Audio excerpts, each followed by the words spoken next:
Good morning, everyone. My name is Dana White, and with me today I have Dr. Lionel Corbett, Dr. Gard Jameson, Dr. Will Lynn, and we are presenting today the first of a series of talks by Lionel Corbett. Today it is called The Religious Function of the Psyche. Without a whole lot of introduction, let's turn it over to Lionel, and at the end, if you have questions, just raise your hand and we'll go from there. Welcome, everyone. Thanks very much, Dana. What I'd like to talk about this morning is Jung's approach to spirituality and religion, and try and show how his approach is very different than traditional Judeo-Christian approaches to spirituality. And in fact, in many ways, Jung's approach is actually completely incompatible with traditional religious systems. So it really is what I imagine to be a new myth of God. What I've done is focused on a particular kind of experience that was very important to Jung, that's called a numinous experience. So I want to begin by talking about numinous experiences. Let me see, is that showing up as a slideshow? Yes. So this is From the beginning, Lionel. Oh, from the beginning. Thank you. I needed the, no, I'm clicking that, but nothing is happening. I'm clicking slideshow from the beginning. Oh, well, I can't seem to get it to work. Is that visible? Yes. Yes. I can't seem to get the slideshow to work, even though I'm... So this is roughly Jung's model of the psyche, and I'll try and show how it's relevant to religious experience. If you think of the psyche as a kind of what looks from the surface like an iceberg, at the tip we have everyday ego consciousness. This is the individual sense of me and you. Below that, we have the level that the Freudian tradition dealt with, which is repressed material from childhood, material that's shameful or painful or traumatic, and so on. What Jung did, which was very original, was to describe a level below that level, below the personal level, which he calls, it has several names. It's sometimes called the objective psyche, the autonomous psyche, the mythopoetic level of the psyche, the collective unconscious, many names for it. But the point is that this is the source of all the gods and goddesses and religious experiences of all the religious traditions of humanity. It's the spiritual dimension of the psyche. And for Jung, this is where religious experience originates. So in contrast to traditional theistic ideas about God, religious experience doesn't arise in some heavenly realm, somewhere else. It arises deeply within our own subjectivity from these deep levels of the psyche. So what that means is that if you can imagine that each of these little iceberg figures is a human being, so there would be 7.5 billion of them on the planet, all of us participate in this deep level of the psyche. And what that means is that imagery from any religious tradition can emerge into the individual psyche. It doesn't matter what the religious tradition is that you grew up in, because just by virtue of being human, you may dream of any god or goddess or religious imagery, not only from current religions, but also from archaic religions. So you may have been born in North America, let's say, but you may dream of a Hindu god or goddess or an ancient Egyptian god or goddess, because all that material, as it were, is stored in this deep level of the psyche. So what Jung is doing is recalling the gods and goddesses to their original source in the deep level of the psyche. Let me go to the end of this to just give an example of what this looks like. This is the dream of a man who was raised in the Roman Catholic tradition, was actually a Roman Catholic priest, and all his life He'd been worshipping the divine in the usual, in his very traditional way. And to his enormous surprise, one day he had a dream in which this figure appeared to him in the sky above him. Now, normally this figure is only, I think, 4 or 5 inches tall. I think, Dana, you may have one in your collections. There are many copies of it. This is the Venus of Willendorf. It's from old Europe. It's dated to about 20,000 years ago. But in his dream, rather than being a tiny clay figure, she appears as an enormous goddess in the sky above him. And what happens in the dream is that he's holding a communion cup. He lifts it up, and then milk starts to pour from the breast of this goddess figure into the cup. And he says, I realized in the dream I was in the presence of something extremely holy. Now, this is completely surprising to him. This is not, obviously, this is not a Christian God image. It's pagan. If anything, it's way pre-Christian. Now, why is this relevant? This is a very good example of how imagery from this deep level of the psyche popped up into this modern man's consciousness in a dream. Now, how does Jung talk about this kind of religious experience? He draws on the work first of all, of a theologian called Rudolph Otto, who wrote a book called Das Heilige, the Holy, in 1917. This book, by the way, is still in print. It's translated as The Idea of the Holy in the English translation. And to talk about this kind of experience, Otto coined the term numinous. This is a word that comes from a Latin noun, numen, which means a god or a divinity. And Otto thinks that the source of all our religious experience comes from direct experiences of the sacred or the holy. And the important point is that they have a special quality, a special emotional quality. Otto is talking about experiences like Moses at the burning bush, or Saul's experience on the road to Damascus, Job's experience of the whirlwind. Now, Otto says what all these experiences have in common, and what that dream image also has in common with these experiences, these biblical experiences, is that these experiences have a special emotional quality.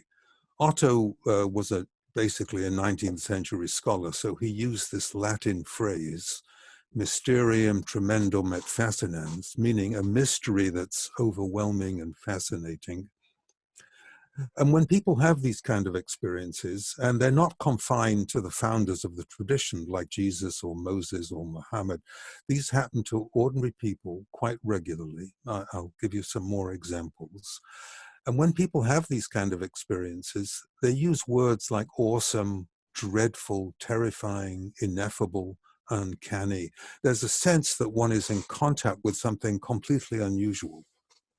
So they're so emotionally powerful that you can imagine what it must have been like for Moses to talking to God out of a burning bush, or Saul on the road to Damascus, hearing Jesus's voice saying, "Why do you persecute me?"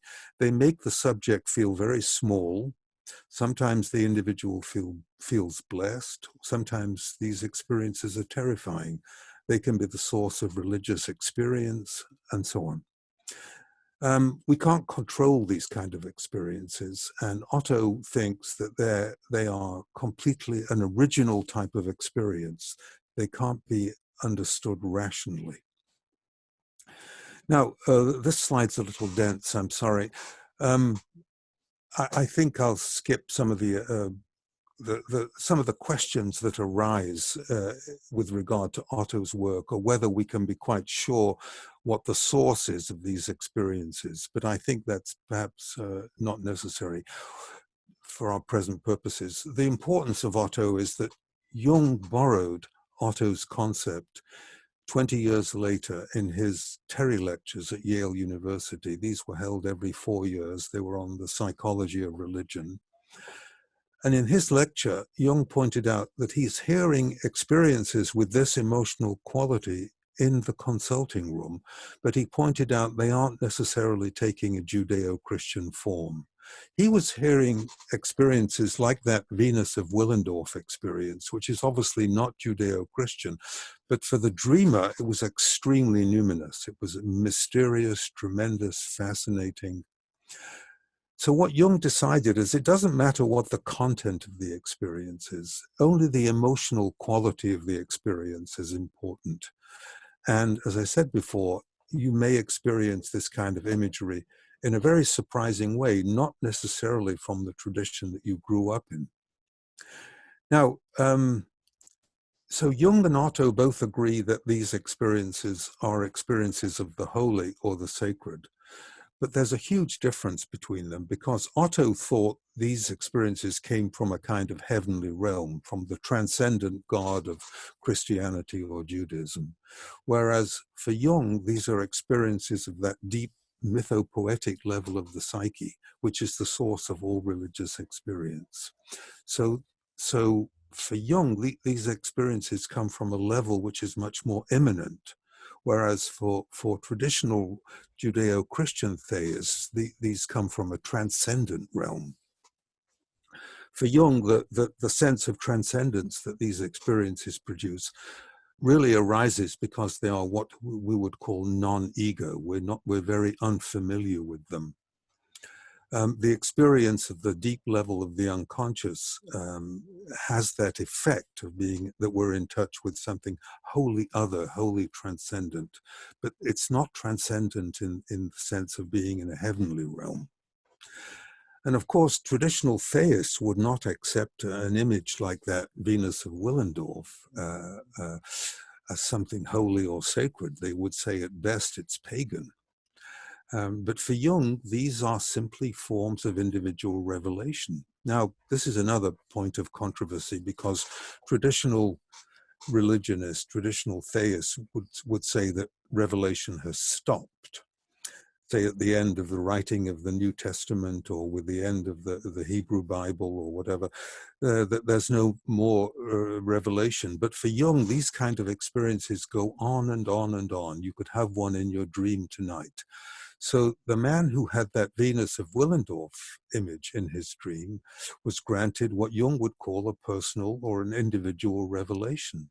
And obviously there's an important symbolic meaning to him, which is that the divine appears to him in the form of the sacred feminine. So he may have been, he was actually worshipping largely a male sky god, but sometimes one's real religious feeling emerges in a numinous experience that acts as a kind of a course correction. Really, this man is a devotee of the goddess or the sacred feminine or the queen of heaven, however you want to talk about it. Actually, when I asked him whether he talked about any this experience with any of his colleagues, he said no, because it would cause too much controversy. He was actually in a religious order. And very often when people who are committed to a particular tradition have these kind of experiences, they're a little bit shy of talking about them. Now, why are these experiences important? Jung thought that these experiences have a healing effect. In about, I forget if it was 1944 or 45, something like that, he had a serious heart attack and he was in a kind of a toxic delirium for a few days. And he had a very powerful out-of-body experience that was extremely numinous. And after that, he wrote a letter in which he said that he thought that the approach to the numinous is the real therapy. And the reason he said that is that numinous experiences often address an issue in the subject's life.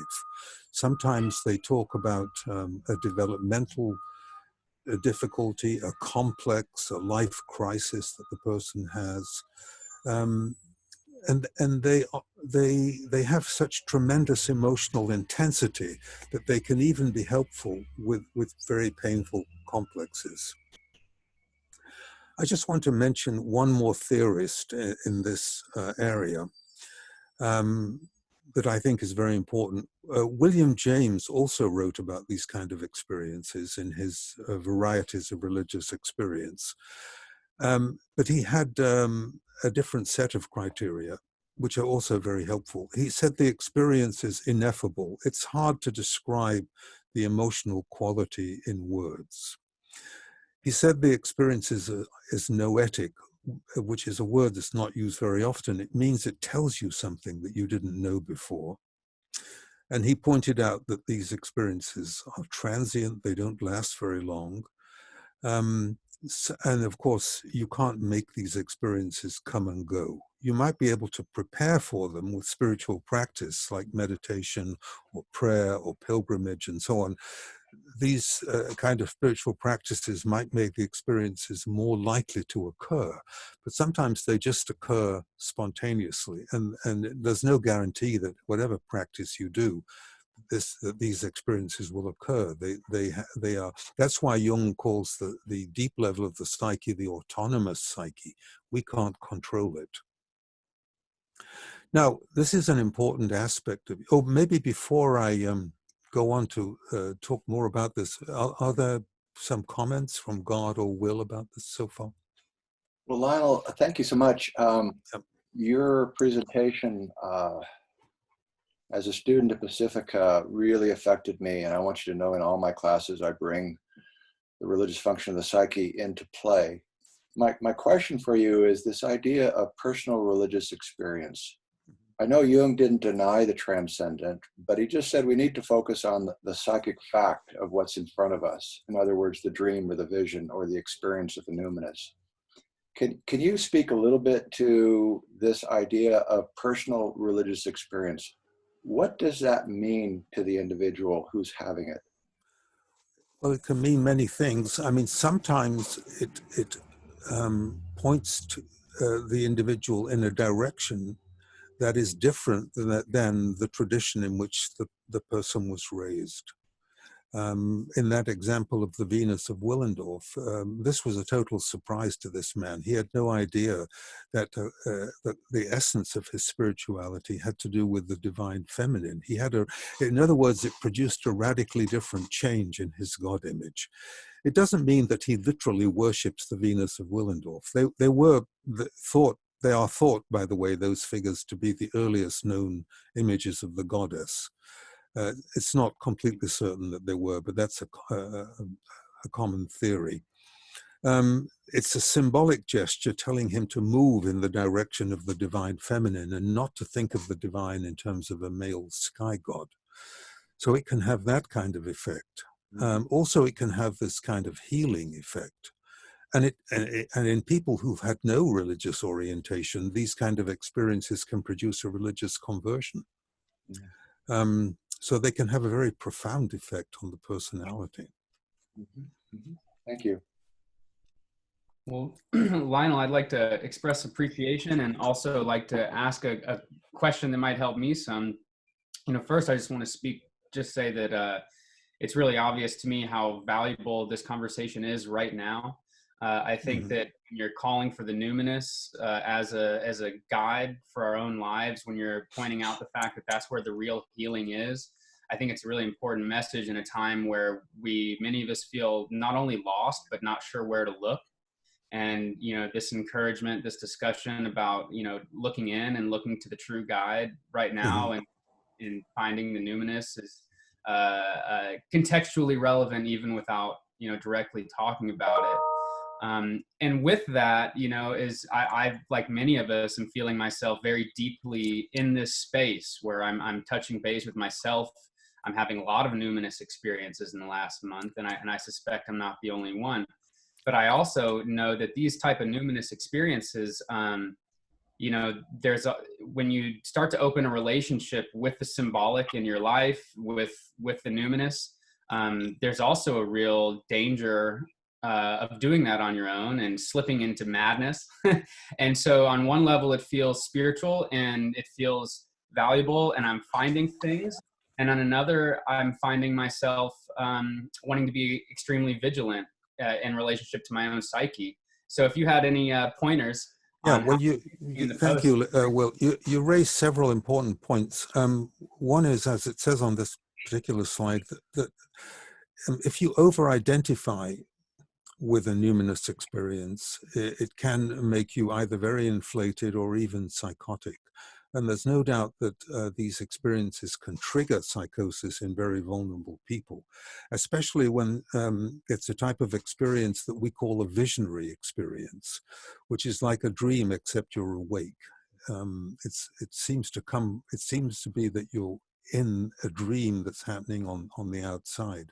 And I'll give some examples of that, because they're not all that uncommon, but they're rarely talked about. And when people have them, they're afraid that they've gone psychotic or something. But there's a big difference between saying I've had this experience and I am the experience. This man didn't say I am the Venus of Willendorf. That would make him psychotic. If you relate to it, and especially, as I say here, if you express it in an individual way, writing, painting, dancing, some expressive modality, then you relate to it, and then it doesn't possess you, and then you don't become inflated. So Jung thinks that you have to take a stand in relation to the experience. So I'm glad you raised that point. And there is always the issue of what is the relationship between having one of these kind of experiences in the waking state, like St. Paul on the road to Damascus, who heard Jesus's voice saying, "Why do you persecute me?" That kind of experience can be reduced very easily. In his case, people have said he must have had temporal lobe epilepsy, which often produces religious experience. Or, you can say the Moses in front of the burning bush was hallucinating, or it was an example of what's called pareidolia. When you look into the flames, sometimes or clouds, you can see faces, and so on. So it's very easy to reduce these kind of waking experiences, waking visions, like Moses or Paul. It's very easy to reduce them to some kind of brain aberration, or some kind of accusations of what were you smoking, that kind of thing. But if Jung and Otto are correct, these are what Otto calls sui generis. That means one of a kind. They're not reducible to psychosis or a hallucination or an overheated imagination or hysteria or something like that.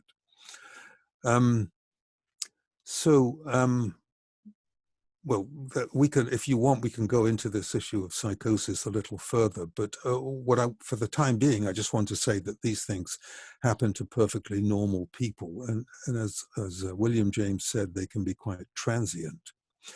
So this issue of waking visions is very important in the context of the different ways that numinous experiences can manifest themselves. The dream is the commonest manifestation. And I can give you some other dream examples if you like. Synchronistic events are also very numinous sometimes. Synchronistic events occur when one's psychological state corresponds to an event in the outer world, so that the inner and the outer, in an intensely meaningful way, so that the inner and the outer are seen to have to no longer be distinct, and that really links the inner and the outer, and it links matter and spirit. They're very important experiences.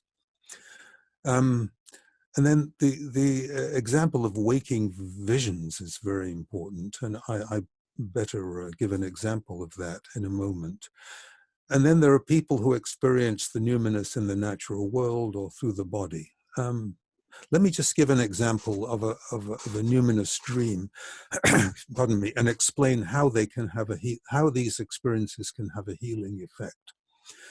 So this was the dream of a woman who had a serious mother problem. Her mother was very critical of her, didn't like the fact that she was a woman, and was critical of her body and so on. And as I said before, the reason these experiences can be healing is that they can directly address this kind of psychological problem. This is obviously what we call a negative mother complex. So here's the dream. I'm in a glass elevator that has no visible cables, heading up into space. The sky is clear blue. I can see for hundreds of miles. I'm pressed up against a group of beautiful otherworldly women who are swaying and singing a mesmerizing melody. We are naked. They lift me up, they hold me, stroke me, and embrace me. They sing of love, compassion, and forgiveness. There's a feeling of intimacy. They begin dripping honey on me, which feels loving and sweet. I'm filled with incredible peace and joy beyond words or description. Now you can sense from just that last sentence that this dream meets Otto's criteria. It's mysterious, it's fascinating, it's a tremendous, emotionally powerful experience. And it had a profoundly healing effect on this painful mother complex. You can see that it stresses the beauty of the body, of her body and the women's body who surround her, who are celebrating the body. And the way they embrace her and care for her is directly antithetical to the way she was treated in childhood. And this image of having honey dripped on her is extremely important, not simply because of its obvious symbolic meaning about sweetness, but also because this is a good example of how mythic imagery can appear in the dream imagery of a modern person. In the goddess religions of antiquity, honey was used as an initiatory meal. It's not surprising that the devotees of the goddess in antiquity were called the Melissae, or the bees, because honey is a very powerful expression of the transformative effect of nature. The bee takes in pollen and then transforms it into a food, just as mother takes in food and transforms it into milk. This mystery of the transformative power of the feminine is symbolized by honey. So so that's why honey was used as an initiatory experience for devotees of the goddess. So this dream not only compensates for the woman's painful mother complex, but it also initiates her into a whole new level of appreciation of the female body and of being a woman. And very commonly, numinous experiences actually have an initiatory effect. What I mean by that is they move the person into a new level of consciousness. That's a very common concomitant of these kind of experiences. And this has an extremely helpful effect on someone with this kind of problem. That's what Jung meant when he said that these experiences have a healing effect. And Jung said these experiences are powerful, and that's why they're helpful. As he says, there's the quote, "The thing that cures a neurosis must be as convincing as the neurosis. And since the latter is only too real, the helpful experience must be real." So that's a very good example of a healing experience, a healing numinous experience. I think that's the end of my PowerPoint. So I'm just going to stop sharing it now and come back to Zoom. Has it disappeared? Yes. Yes. Okay, good. Well, I have a question, which Yes. as Otto describes the numinous, it's not necessarily always blissful and joyous and wonderful. No, you're quite right. It can be terrifying. But Absolutely. Is there a sense of assurance that comes on both sides of that coin? Or how does the terrifying experience of the numinous, is it compensatory? How is that relevant to personal religious experience? Well, let me use that question as a segue into the issue of visionary experiences, which are often very frightening. And so what I'd like to do is talk about a visionary experience of my own. And I'm doing this deliberately because when people have these kind of experiences, they're often very reluctant to talk about them. And I think it's about time we opened up discussion about the visionary experiences and not think that they're very peculiar or indicative of psychosis or something like that. So a visionary experience is like being in a waking dream. The experience seems to come from the outside. So Paul's experience on the road to Damascus, or Moses at the burning bush. This is what I mean by visionary experiences. So what happened to me happened about 11 years ago or so. I was lying in bed when this happened. It happened during the night. I know that I was wide awake, and I suddenly had the sense that there was a figure standing next to my bed. It was a tall, gray figure. It looked like it was made of stone, but it was obviously alive. And when I looked at this figure, I saw that it had three faces. There was a face looking down at me and a face coming out from either side of its head. It was extremely terrifying, to address your question. You know, one doesn't have these kind of experiences in one's bedroom. I mean, this was, but certainly it met Otto's criteria. It was quite transient. So as James said, it didn't last more than a few seconds, but it was very distinct.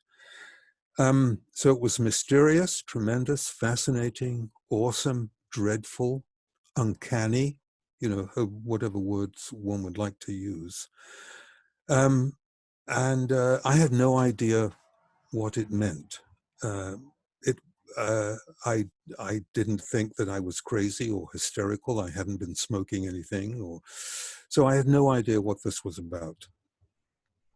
So I started to research this kind of figure. And basically, to cut a long story short, it turns out that there are many archetypal figures that have either three heads or three faces. They're called tricephalic figures. And there's a wide range of them. The Buddha sometimes appears with three heads or three faces, Hecate and Kernunos. There's quite a range of mythic imagery. For various reasons that I won't go into, I decided in consultation with colleagues that this was an image of the mythic Hermes Mercury, who also appeared often with three heads or three faces. Now, the importance of that figure is that he was a messenger figure. He was a herald. When the gods on Olympus wanted to send a message to mortals, he would carry the message. So I realized that this was a message, but I didn't know what the message was, except that I had a sense that it might be something frightening, which it was. A month later, I developed a very serious illness from which I nearly died. So this was obviously sent as a warning that something was going to happen. Now, can we say that this was helpful? At the time, I didn't know what to make of it, but in retrospect, the way it helped me is it made me realize that there was some kind of background intelligence going on that knows what's going to happen. Jung thinks that there are realms of the psyche which are outside of time and space, and that's why we have prospective dreams and this kind of imagery which announce what is going to happen. And prospective dreams or prophetic dreams are actually not all that uncommon.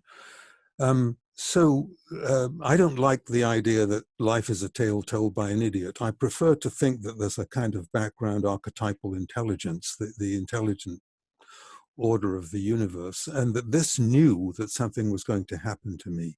And I found that helpful. I found that reassuring. There is a whole other debate here about how the illness fits into the individuation process and so on, which I think might take us slightly off the subject. So Lionel, Yep. Jung had his own waking visions prior to World War I. Yes, yes. Right. Can you talk a little bit about that? And I believe at the end of his life, he had another vision of a worldwide catastrophic event, which Marie-Louise von France says in his vision didn't encompass the whole world. It didn't destroy the planet, but it was a worldwide.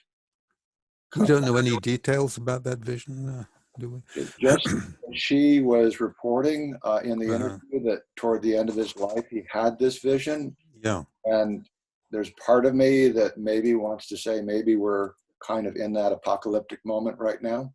Yeah. And the one just before the First World War was a vision of sheets of ice covering and destruction covering Europe. I've forgotten the details, but I know the one you're And the talking rivers were full of red blood. Red Yeah. blood, yeah, Yeah. yeah, yeah. So he had that kind of visionary sensibility, obviously. And they're probably, these kind of experiences are probably still occurring, but we don't have a forum to talk about them. That's actually why I started this little organization, Psyche and the Sacred, so that people would have a place to talk about these kind of experiences, because it's actually very difficult. When you have one of these experiences, it's hard to know who to talk to. You know, there's an old saying that the difference between the mystic and the schizophrenic is that the mystic knows who not to talk to. Can you talk a little more about the forum you've created in case anybody listening would like to tap into that? Yes. Well, it has two components to it. Usually on Friday night, I give a talk like this one, where I talk about some of the ideas.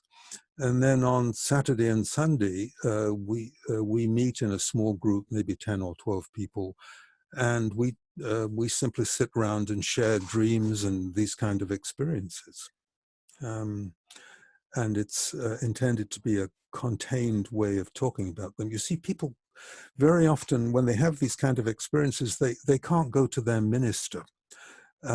Sometimes I've had patients that I've worked with in therapy who've had very powerful numinous experiences, but because they were not traditionally Judeo-Christian, they were dismissed. For example, I remember a dream of a woman who dreamt of Jesus as a woman, and her minister told her that this was sent by the devil to deceive her. Now, he was obviously a bit of a fundamentalist, because obviously that dream has powerful symbolic meaning. The divine has a feminine aspect as well as, and so on. It wouldn't be hard to unpack it, but it's the more fundamentalist wing of the tradition will, especially if you have a very rigid Christology, only wants to accept very traditional religious experience. Whereas what Jung does is he widely expands the range of numinous experiences. And he does it purely, the criteria for knowing that something is an experience of the sacred or the holy is only this emotional quality of numinosity, not the content.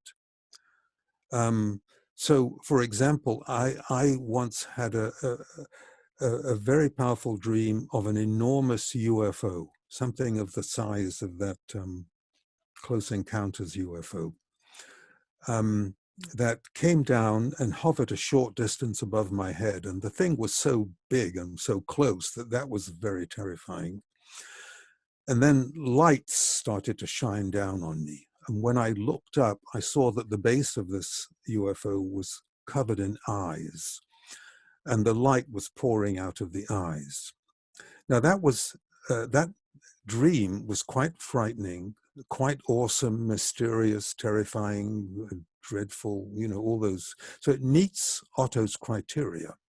So Jung would certainly say this was a numinous experience. And Jung would say this is an experience of the self with a capital letter S, meaning what he calls the God within, an internal image of the divine that is a priori. A priori means it's not internalized. It's present all the time at birth. It's not the result of experience. Why do I say it's a self symbol? Because it's mandala shaped. It's a perfect mandala. You remember that the mandalas are highly symmetrical diagrams, usually combinations of circles, squares, and crosses, but they're always very symmetrical. So a UFO like that is a perfect mandala. Yes, in Dreams and Reflections, didn't Jung have an experience of himself as an eyeball, experiencing the universe? Oh, in that vision that he had after the heart attack, he was above the earth, looking down on it. Yes, that's right. Yes.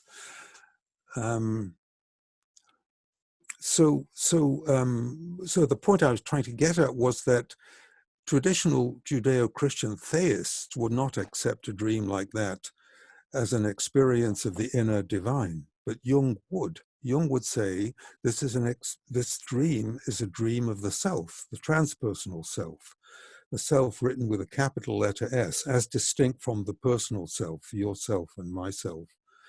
And any of us can have a numinous experience of the self at any time. You may go to bed tonight and have one. It may not take a Judeo-Christian form. And this is why, but it can act as a revelation.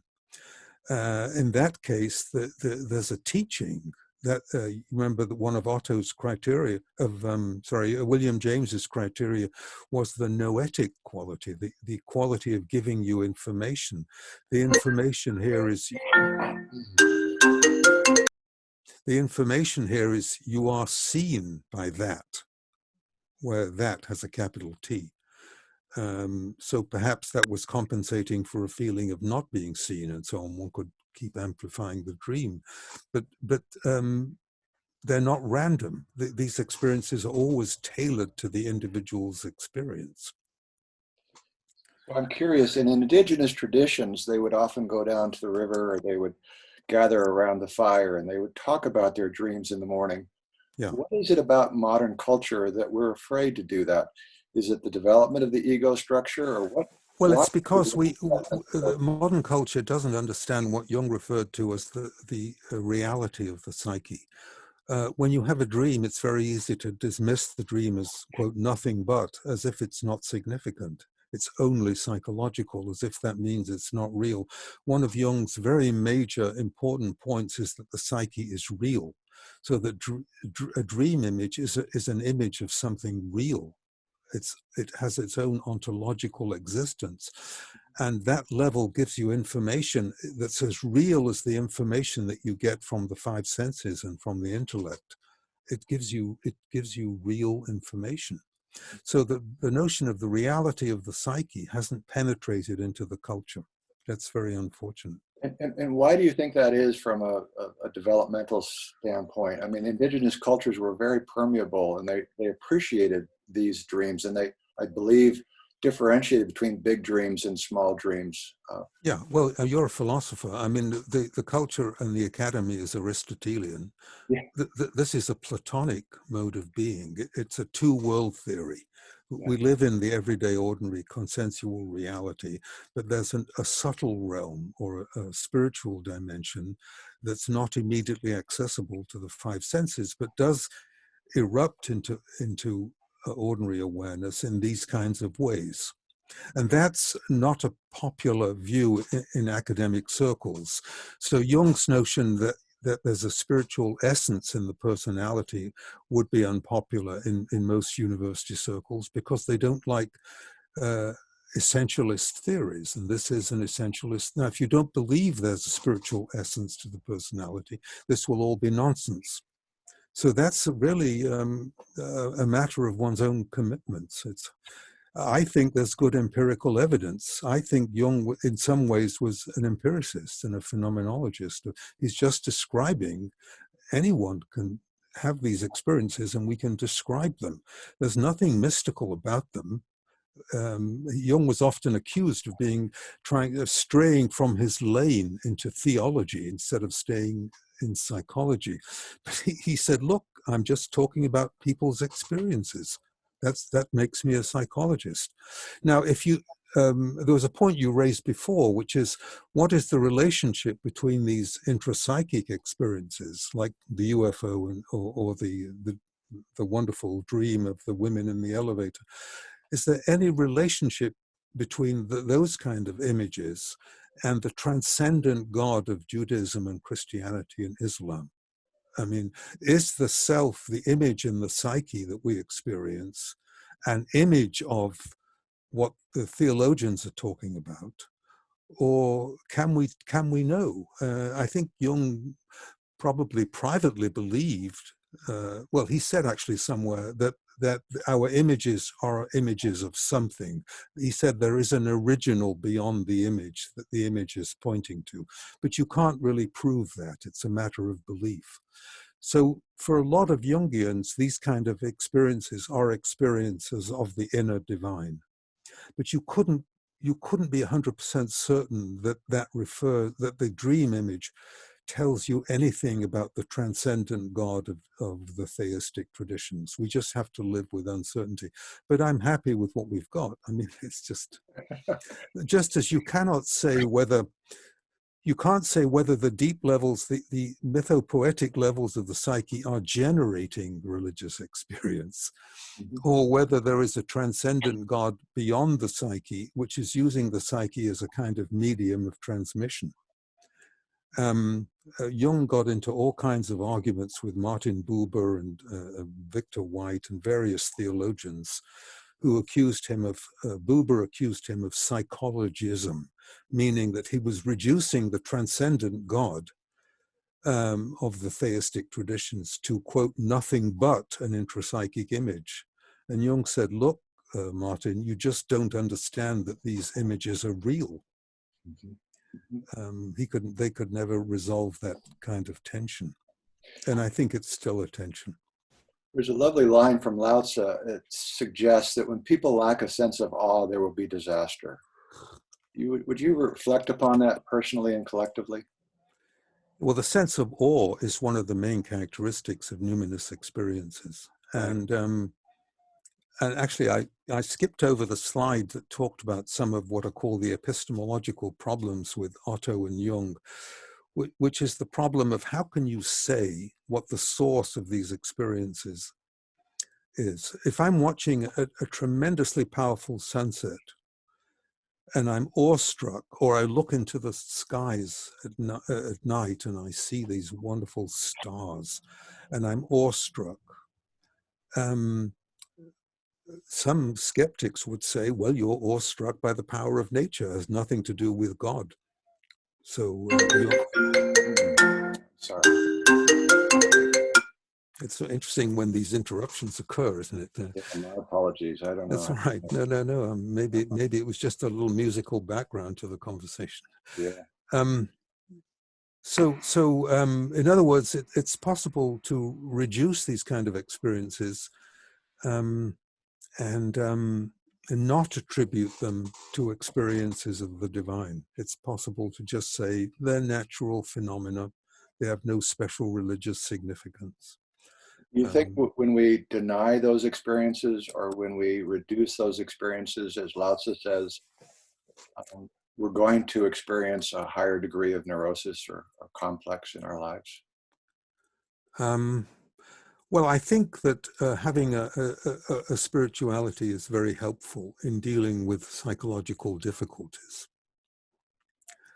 Jung, you remember, felt that when people came to see him who were in midlife or past midlife, that they had to develop some kind of spiritual attitude to their difficulties, that it was insufficient to try to solve the problem at its own level. It really needed a spiritual background. He didn't mean that you had to belong to one of the creedal systems. You don't have to belong to a church or synagogue or something. You can develop a personal spirituality based entirely on contact with the objective psyche. And this is another way in which Jung's approach to spirituality is actually incompatible with the traditional theistic systems. There are some other ways as well. For example, Jung thought that the transpersonal self, the inner divine, the image of God that we have, cannot be thought to have just a light side. It has a dark side and a light side. So, for example, the traditions talk about God as loving and so on, and certainly that is obviously correct. But it's Jung would say it's a partial description, and if you look at horrific, say, historical events like the Holocaust or the current pandemic, Jung would say these are examples of the dark side of the self. They are more than purely human. They are on such a vast scale and they cause such terrible suffering that we can't attribute them to purely human factors. So that he thought that our image of God has to have a dark side to it. And so, for example, the image of Christ is only a partial image of the self because it's too light, it's too exclusively light. It's not that it's wrong. He would say it's only partial. You have, otherwise you have to split off evil and project it onto the devil or the Antichrist. And what he wants to do is have a God image that includes a light side and a dark side. And this is another reason that he got in trouble with Victor White and Buber. And it's an unpopular idea that the divine could have a dark side to it. Well, it's ironical because the father of modern psychology, Schleiermacher, said that he encouraged, right, no more secondhand religion. Oh, yes, It's yes. important for us to have a direct experience of the divine. Yeah, Schleiermacher is one of Jung's spiritual ancestors. I mean, the emphasis on feeling is very important. Yeah. And can you speak to how the pandemic might be a collective numinous experience? Well, just look at the shape of the coronavirus. It's a perfect sphere. And the sphere is an example of mandala imagery.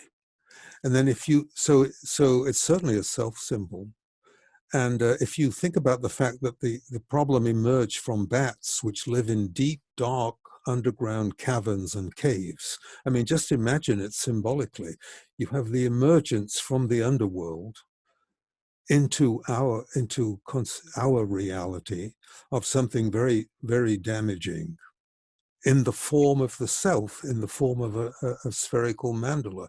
It's actually a perfect example of the dark side of the self. And the problem is, but I mean, if you set this traditional theist who thinks that God is only love and light, I think it's the first letter of John that says he is only light and in him there is no darkness. If you take that view of God, this is going to be anathema to say that this pandemic is an example of the dark side of God. I mean, that would be a terrible thing to say. Well, it's interesting because our metaphor is that we're at war with this virus. Yeah. I'm not sure Jung would agree with that metaphor or that way of understanding what's happening right now. It's not a good metaphor. Because we have to respond to the pandemic at the same time as we accept it as somehow necessary. Acceptance means that you respond to it without responding just out of rage. Mm-hmm. That you try to deal with it. Obviously, we have to try to deal with it, but you have to understand what it means, what it's pointing to, why it happened, what the telos is, the goal that it's aiming at, that it's the result of a larger intelligence, and what do we learn from it, and so on. That's what I mean by accepting that somehow this is necessary. And the war metaphor is very limited. It's not a good one. Some have suggested we're moving from an age of independence to an age of interdependence. And that mandala image of the virus, I think, is a very powerful image in relation to that. Could you maybe speak to perhaps maybe there's a shifting? Jung said maybe it would take 500-600 years for this shifting to occur, but could you talk about this? Maybe we're at the beginning of it. Yeah, well, well, how can I say? There's an idea that I think was first suggested by Edward Edinger, who was a Los Angeles analyst in the 80s, that Jung's approach to spirituality is what Edinger called the new dispensation, by which he meant in the West, not in the East so much, but in the West, that there's a new way in which divine grace is dispensed or emerging into the world. Just roughly to summarize Edinger, the first dispensation was the revelation at Mount Sinai. The second was the appearance of Christ. But the new one is this sense that we're in touch with the objective psyche, with the mythopoetic level of the psyche, having these kind of experiences. And that is the beginning, essentially, of a new religious form. So your question is really, how long will this take to emerge into the culture? And there is some evidence, although not very much, but that it will take a few hundred years. That in Max Zeller's book on dreams, he says he asked Jung he told Jung about a dream in which a temple is being built. And I think just the foundations had been laid. And he asked Jung if this was the foundations of a new spiritual form and perhaps a new religious form. And Jung said he'd heard similar dreams, but that he thought it would be, I think he said 600 years or something before this thing is built, this new temple is built. So if this idea is correct, and some people object to it, they want psychotherapy and so on and psychology to be a purely secular pursuit. But if this theory is correct, then we're only at the very beginning of this. So we're just laying the foundations to it. We don't know what's going to happen. But it for many people already, this is a personal spiritual practice, being in touch with this kind of work. Yes. It seems that one of my teachers, Edgar Brightman, suggested that philosophy must concern itself with all accessible experience. Mm-hmm. It seems that's what Jung insisted upon, that if we neglect the facts, as Lao Tzu suggests, then there will be disaster. And it seems as if our secular society, our institutions, I ask my students, how many of you trust your religious institutions? And hundreds of them now, zero. Yeah. Political, economic institute, zero. They don't trust institutions. Yeah, well, this is where Jung is useful, because there are many people who have a personal sense of the sacred, but they can't trust an institution. They don't, the politics don't work for them, or the particular God image of the institution doesn't work for them. They don't accept the Bible stories, for example, as literal history. At best, they're mythological stories. So if you can't believe any of the traditional stories, and you have a personal sense of the sacred, where do you go? Well, Jung's approach is one place to go. Yeah, there are ancient philosophers, and often he said if horses had hands and could draw, their gods looked like oxes and horses. Yeah. And oftentimes when my students come up and declare their atheism, I say, tell me about the God you don't believe in, because I probably don't believe in that one either. Yes, exactly. They're repudiating the traditional theistic God image. Exactly. But this approach of Jung has nothing to do with that. You may have, as we've seen, you may have God images that are nothing like the traditional God image. So this really is a new mythic image of God. It's quite radically new. And in the Red Book, Jung says a new image of God is being born in the human soul, albeit against resistance, because it's hard to change the way of thinking that one was raised in. It's no coincidence that in the Red Book that the figures that appear to Jung are figures like Elijah and Salome. These are very important in the evolution. Well, Elijah, of course, was very resistant to any new God image. He was a believer in the traditional Yahwistic Hebrew Bible God image. Right. He would have resisted this terribly. So Jung had to cope with the Elijah principle, you see, for this. And he was carried away in a chariot of fire. Yes, which I suspect was a UFO, by the way.